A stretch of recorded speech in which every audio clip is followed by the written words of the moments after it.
In this video, we're going to introduce the concept of limit, and we're going to use this concept to calculate rates of change. Let's begin with the introduction of the concept of limit. For this, let's consider the geometric sequence an equals 1 over 2 to the power of n. This is a geometric sequence with first term equals 1/2 and common ratio equals to 1/2 as well. When we consider the series, we are going to have Sn is going to be the sum of 1/2 plus 1/4 plus 1/8 plus 1/16 and so on until the last term is plus 1 over 2 to the power of n. And when we consider the infinite sum of this sequence, we're going to call it just S. That is going to be the same expression, except that is not going to stop at some term 1 over 2 power n, but it's going to continue until we have added all the infinite number of terms. Because the common ratio for this sequence is less than 1 in absolute value, then we have the case that this is a convergent sequence. What does that mean? It means that the sum of the infinite series can be calculated by taking the first value of the sequence and dividing it by 1 minus the common ratio. In this case, the first value of the sequence is 1/2 and the common ratio is also 1/2, so we get 1/2 divided by 1/2, and that is equal to 1. So for this sequence an, the infinite series is going to be equal to 1. What does this look like in a graph? In this graph, we can appreciate the first 10 partial sums. This is S1, S2, S3, and so on until the very last one is S10. And we can see that the tendency is for these partial sums to get closer to the value of 1. Now, we know that these partial sums are never going to be equal to 1, as 1 is equal to the total sum of the infinite number of terms. Since these are finite sums, we are not contemplating all the terms in the series. We are never going to reach 1, but we are going to be very, very close. What we can say in this situation is that the series or the partial sum for the series approaches 1 as n gets very large. So in the limit, when n becomes very, very large, the partial sums of this sequence tend to be equal to 1. They are approaching 1, but will never be equal to 1. That is the concept of limit, the evaluation or assessment of the behavior of a function, or in this case a series, and we're trying to see where it is trying to go as we approach a specific value of the independent variable. In this case, we're looking at when n is very large. When we talk about functions, we are going to be assessing the value of limits within a vicinity of a certain value. One way to represent this situation using mathematical notation would be to say that the limit when n goes to infinity of the partial sum Sn is equal to 1. This means that for the partial sum, when we are adding all the infinite terms, the value that we're getting would be 1. In this notation, limit represents the operation or the action of trying to find the limit. N goes towards infinity. We're looking at the behavior when n is very large, and this would be the object that we are assessing or evaluating. In this case is the partial sum of the sequence an equals 1 over 2 to the power of n.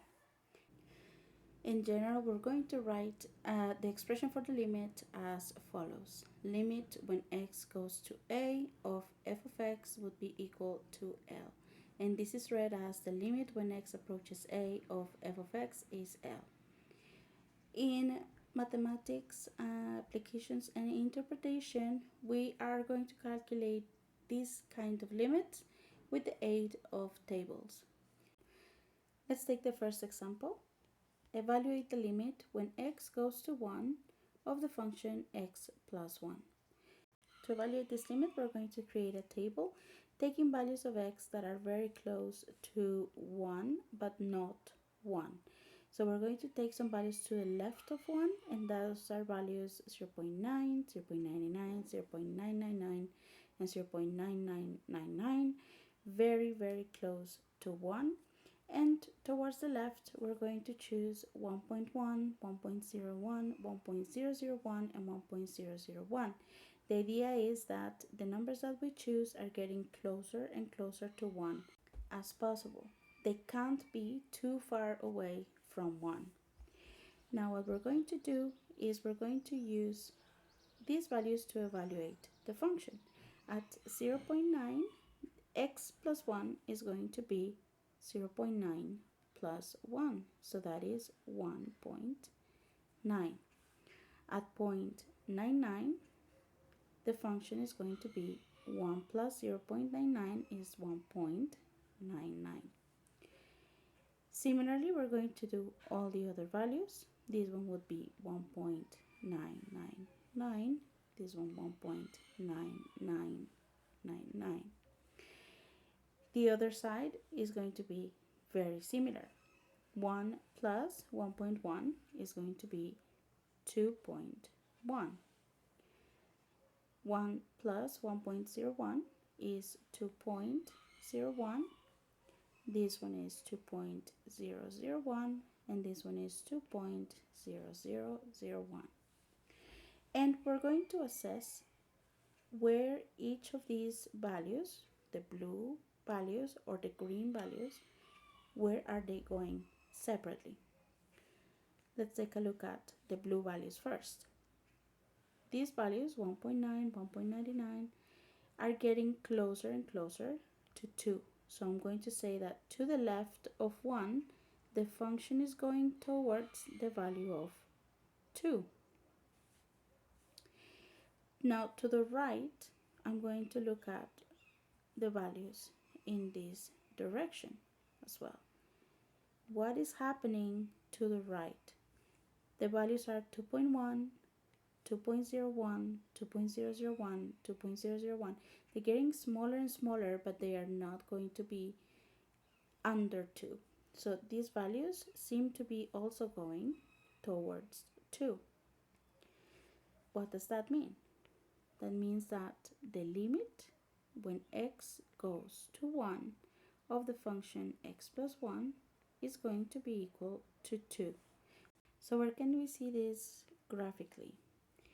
As we take values of x that are closer to 1 but bigger than 1, the value of the function is going towards the y value 2. And when we take values of x that are smaller than 1 but closer to 1, the value of the function is going towards the value of 2 as well. So that means that since both sides of the graph are going towards the value of 2, the limit when x is equal to 1 would be equal to 2. Let's consider our second example. Here we're going to evaluate the limit when x goes to 3 of x squared minus 9 over x minus 3. This example is particularly good at demonstrating why we would be interested in calculating limits. If you take the function f of x equals x squared minus 9 over x minus 3, if you were to evaluate it at 3, you would get 3 squared minus 9 over 3 minus 3, and that is 9 minus 9 over 3 minus 3, which is 0 over 0. This is an indetermination. It's not possible for us to evaluate this quantity, but if we know how to calculate the limit when x goes to 3, we can know what is happening to the value of the function around x equals to 3. Now the way I'm going to calculate the limit again is by creating a table of values. I have pre-made it right here for you, and I've chosen values of x that are getting each time closer and closer to 3, both on the left side and on the right side. Now that the table is filled in, now we just need to look at what is the tendency for these values. If we look at the values that are smaller than 3, the tendency is to get closer and closer to 6. And if we look at the values that are closer to 3 but bigger than 3, the tendency is also to get closer and closer to 6 as the value of x gets closer to 3. My function is trying to go towards the value of 6. So we're going to say that the limit when x goes to 3 of x squared minus 9 over x minus 3 is equal to 6. Then the second part of our video, we're going to talk about rates of change.